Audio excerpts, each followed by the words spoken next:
It's a pleasure to be here in this most interesting conference. I attended a large part of the meeting yesterday and I felt that it was quite innovative and interesting to listen to the various perspectives. It's an open debate, the way we are talking here, and that's exactly what we like a lot in our own organizations such as ECDPM and the European Think Tank Group.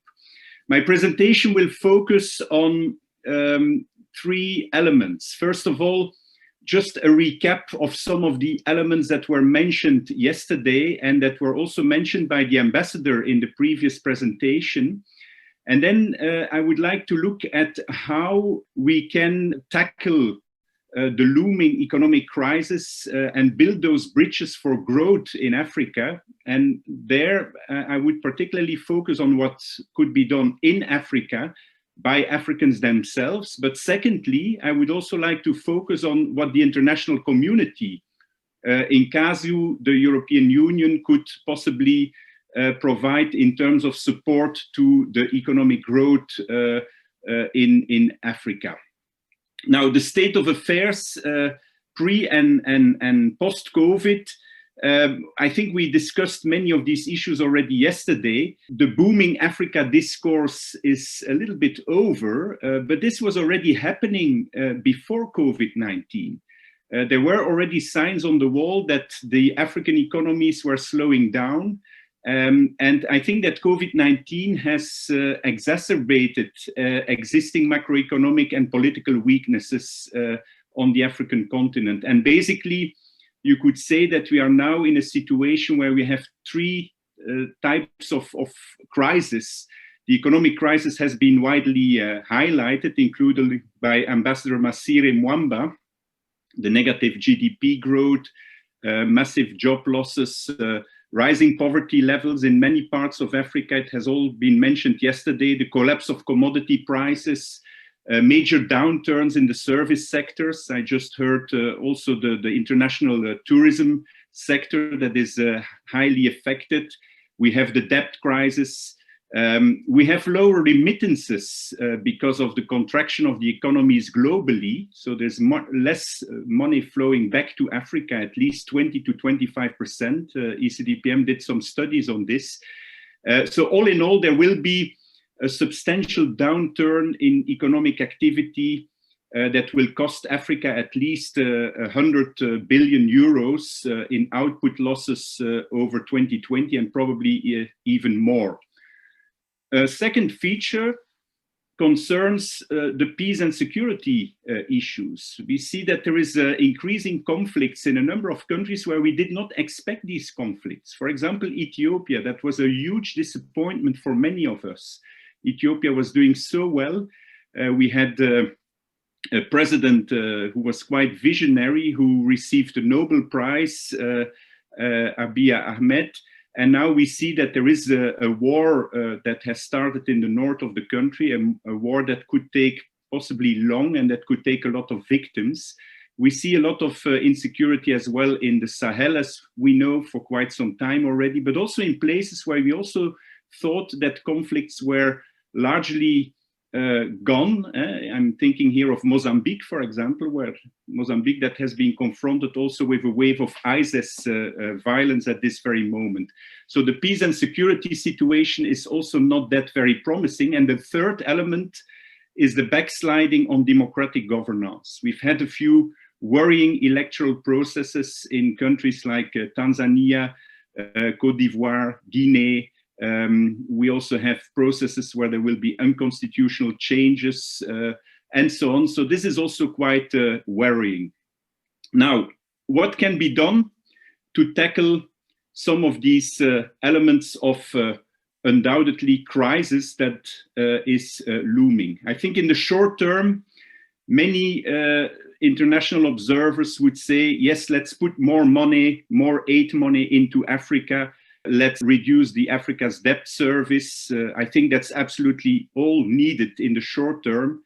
But in the medium and longer term, I think we should seize this opportunity for more fundamental and structural reforms.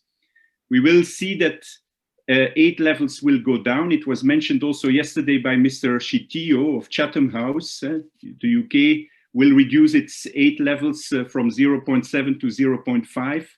So it is time to build that African resilience that has been mentioned so many times in the various presentations. And if I just refer to a report of the African Union, the Africa's governance response to COVID-19 suggests that Africa should really take advantage now of the prevailing pandemic to boost its internal productive capacity and become more self-sufficient.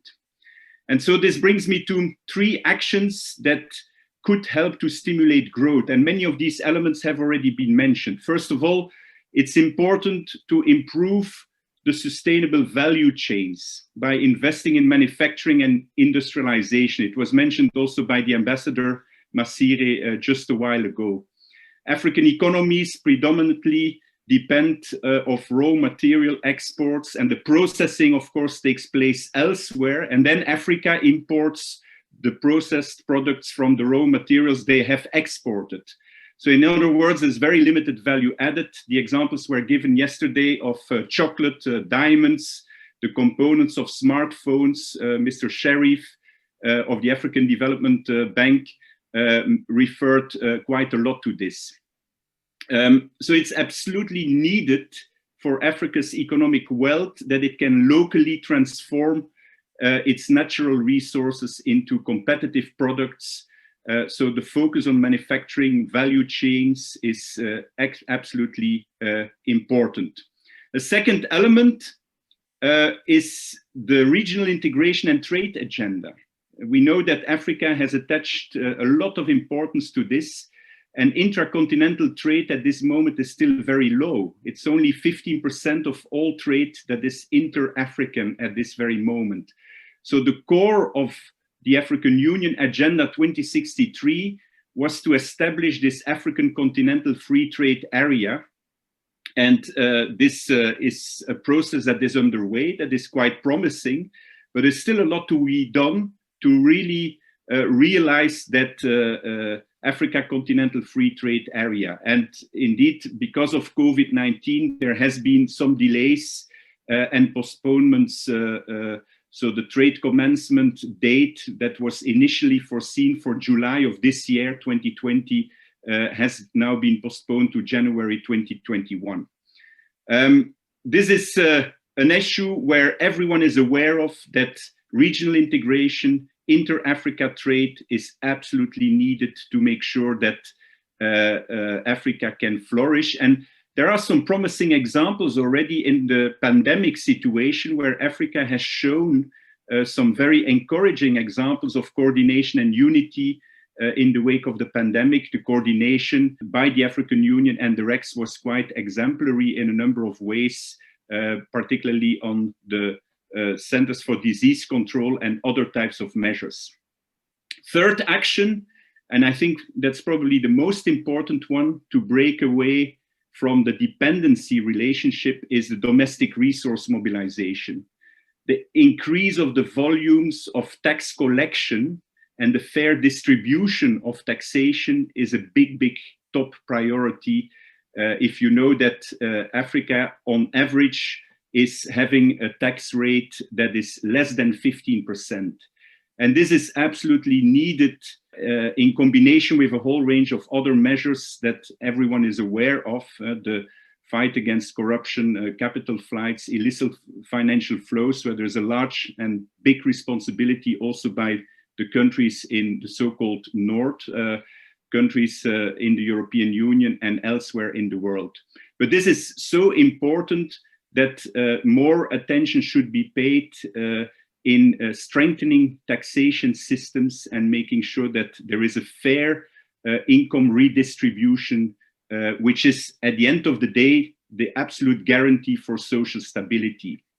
So in conclusion on this part, we know more or less what should be done, because what I'm seeing here is not new. I'm just doing a kind of recap of what was said yesterday, what was said this morning, what you can read in many documents. The big question for me is, how do we realize this? The how question, how to bring about this real necessary change. If we know what needs to be done, what should then be the next steps? And there, I think, in this whole discourse on growth, on economic development, there is one missing element that we have forgotten in the past years, that we are not giving enough attention anymore, and it is still essential. It is the governance dimension. We know that it is a kind of basket concept, but at the end of the day, we all know more or less what we understand by governance. What we understand by governance is an ethical conduct of public affairs by leaders. It's the respect for the independent judiciary and the rule of law. It's transparency, sound financial management, accountability, participatory and consensus-oriented and inclusive types of societies. And these are essential components that should be restored. And my proposal would be that we should invest more in a new type of social contract. And by the way, this is not only concerning Africa, this is a global issue. The social contract has been broken, for example, as well in the United States. It's breaking as well in many European countries. So it is the need there that we need to move towards a new social contract to build effective and accountable states that really care about their populations. And what are the components of a social contract? It's a kind of universal agreement between the leadership of the central state and its citizens. It are the basic rules of the games, the rights and duties of each, the mutual compliance, the institutions, the strong institutions that can build cohesion in society. These are some of the very important elements. And I think the inclusive societies that can involve all actors, and there's such a dynamic young generation in Africa at this moment that is knocking on the door of some of their leaders, and they're sometimes so disappointed about the change that is so slow in many countries.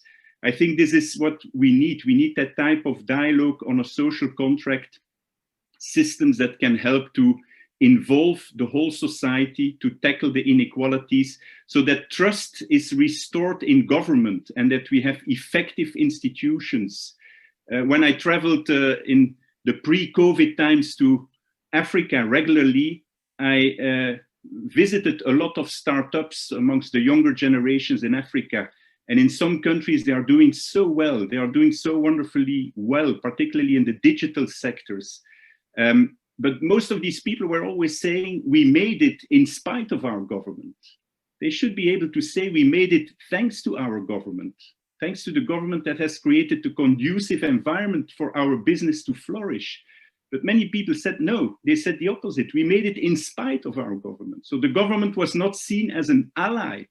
And I think this is a very important dimension. And by the way, again, this is not only about Africa, it's about many states, about many governmental systems worldwide that are confronted with this type of challenge. So does this now mean that all work needs to be done by Africans to build that economic growth? No, of course not. There's a big responsibility of the international community. And I'm following day by day the role of the European Union. Let me just say a few things to conclude where the European Union could do much better, where the European Union could do differently in the relationship with Africa. The first element there is to stop with the ambiguities and incoherences in Europe's foreign policy vis-à-vis Africa. There's still a lot of Europeans in the European institutions who say very openly when they talk with the African side, we are here to help you. No, let's be much more honest. Just say we are here because we as Europeans have interests. And these interests, we believe we can pursue these interests with you as Africans. And that's what we want to do with you. We want to build a kind of partnership that is mutual, a deal where we have both a better outcome. And I think that's one element that the Europeans should do much better. Secondly, they should tackle the major policy incoherences. At this very moment, we see that there's a new wave of migrants arriving on the Canary Islands. Many of these people come from Morocco. They come from countries like Senegal, Mauritania. Why do they leave their countries as young people? Because there is very little economic prospects, but many of these economic opportunities have to do also with the role of the European Union and other players. And the fishermen from Spain who are fishing along the coast of Senegal are affecting the opportunities of Senegalese fishermen. So these are issues that really take away opportunities from Africans themselves, and the European Union should be much more coherent on this. And finally, I think it should also be more modest in the way it deals with Africa, because we have a lot of problems at home ourselves, not to name countries like Hungary and Poland, where we also have many governance problems. So we should stop with the type of patronizing that has been applied far too long. Another issue beyond the ambiguities and the incoherences is to break with the clientelistic relations that are based on mutual vested interests. And that is, in my view, an issue that really merits a little bit more in-depth analysis. It is very important that the European Union stops buying the loyalty of African leaders who are not necessarily development oriented. But why are they doing this? They do this to preserve their own interests. And at the end of the day, there is a kind of coalescing of vested interest between European agendas and African agendas as expressed by some of the African leadership. And I think this is reflected in the way aid is being used. There's a lot of aid that is going from state to state that does not necessarily reach out the younger generations, the more dynamic forces in society. So we should break with this old post-colonial aid dependency relationship. And one of the typical examples of this is the Cotonou Agreement. We have been doing a lot of analysis on this. And this is, in our view, an agreement that is totally out of touch with the current realities. So it is important that we look at less centralized approaches to partnership, that we look at country ownership and not government ownership of a relationship with third partners. And this is maybe now an opportunity to reflect on this. If there will be declining aid levels, we might have an opportunity to move away from that clientelistic type of relationship. And last but not least, another element where the international community could do better. I think the international community did not yet reach out well enough to the driving forces in African societies. There is not yet at this moment a systematic approach to reach out to the bottom-up multi-actors, those who really will build the future of Africa. I'm thinking of social actors, youth movements, local authorities, sometimes very much neglected because the aid industry and the international partners like to work with the central states, but there's so much out there at local level that is not captured. And I think this is something where more could be done to reach out to these actors as a kind of incentive for the type of work that they are doing. Because let's not forget that if a startup in Europe needs some funding, he or she will always find somewhere funding, a loan or a subsidy or whatever. In the African context, it's much more difficult, while the ideas and the energy behind these African initiatives are extremely big, and it is important that we reach out to these types of actors in a much more consistent manner. So in conclusion, I think we need to bring more balance in the partnership to sort out the differences between Europe and Africa through negotiated outcomes with mutual and reciprocal respect. And sometimes this will require negotiations on very delicate issues such as migration and mobility, such as trade agreements, but that's the only way out from the old systems of the past that are dying, but they are not yet dying, or they are not yet dead, and the new is not yet entirely born, but we know what to do. Let's do it. Thank you. Thank you very much, Mr. Laporte, for that wonderful talk. And now we are going to have our 10 minutes Q&A, and which our two guest speakers are going to answer. So we have one from our audience, and this is a question from Ikichuku from Germany, and asking, EU-Africa policy tends to be largely focused on migration. Africa has a large infrastructure gap and has slowed down the pace of economic growth. Besides China, there seems to be little willingness to fund infrastructural development in Africa. And I would start with Her Excellency, please. So I think the question is, how do we combine infrastructure coming from Africa or going to Africa? I think, first of all, it's true that migration is a very hot issue in Europe, while in Africa it is probably not in the top 5 of key priorities at this very moment. But I question a little bit whether the statement is correct in the sense that the European Union at this moment is focusing very much on infrastructure, energy, transport, connectivity. These are the key topics of the Juncker Alliance of September 2018, and it's also very prominent in the strategy with Africa of the 9th of March of this year, a strategy that came out 2 days before or 5 days before everyone in Europe went into lockdown. So the strategy was already to some extent a bit irrelevant because no reference was made to the pandemic and to health issues.